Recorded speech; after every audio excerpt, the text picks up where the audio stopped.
हमने इन लोगों की उसी तरह आजमाइश की है जिस तरह बाग वालों की आजमाइश की थी, जब उन्होंने कस्में खा खा कर कहा कि सुबह होते होते हम उसका मेवा तोड़ लेंगे, और इंशाअल्लाह ना कहा।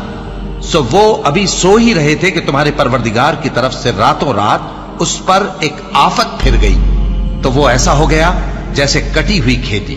फिर जब सुबह हुई तो वो लोग एक दूसरे को पुकारने लगे कि अगर तुमको काटना है तो अपनी खेती पर सवेरे ही जा पहुंचो। सो वो चल पड़े और आपस में चुपके चुपके कहते जाते थे कि आज वहां तुम्हारे पास कोई फकीर ना आने पाए, और कोशिश के साथ सवेरे ही जा पहुंचे, गोया पैदावार पर कादिर हैं। फिर जब उन्होंने बाग को देखा तो वीरान, कहने लगे कि हम रास्ता भूल गए हैं। नहीं, बल्कि हम बेनसीब हो गए। एक जो उनमें समझदार था बोला, क्या मैंने तुमसे नहीं कहा था कि तुम तस्बीह क्यों नहीं करते? दूसरे कहने लगे कि हमारा परवरदिगार पाक है, बेशक हम ही कसूरवार थे। फिर लगे एक दूसरे की तरफ रुख करके मलामत करने, कहने लगे हाय शामत, हम ही हद से बढ़ गए थे। उम्मीद है कि हमारा परवरदिगार इसके बदले में हमें इससे बेहतर बाग इनायत करे।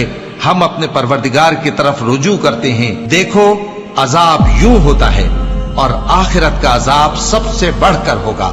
काश ये लोग जानते होते।